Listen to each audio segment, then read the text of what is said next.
இல்லைங்களா? வணக்கம். உங்கள் சத்தியம்மா. 18 சித்தர்களை யாரை நம்ம சந்திக்கிறது அப்படின்னு குழப்பம் எல்லாத்துக்கும் கட்டாயம் இருக்கும்.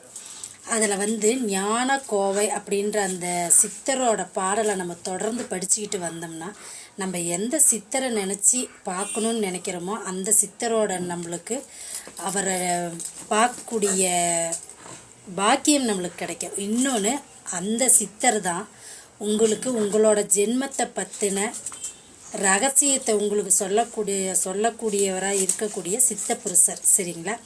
சித்தர்களை நம்ம எப்படி வழிபட்டால் நம்மளால் அவங்கள காத்து ரூபமாகவும் ஏதோ ஒரு ரூபத்தில் எப்படி நம்ம கண்டுபிடிக்கிறது அப்படிங்கிறத நான் பெரிய வீடியோவில் போடுறேன், மிஸ் பண்ணாமல் பாருங்கள்.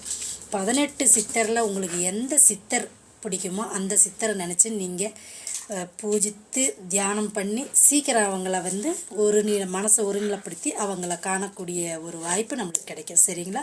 ஓம் சக்தி, அங்காள சக்தி. நல்லதை மட்டும் நினைப்போம், நல்லதே நடக்கும்.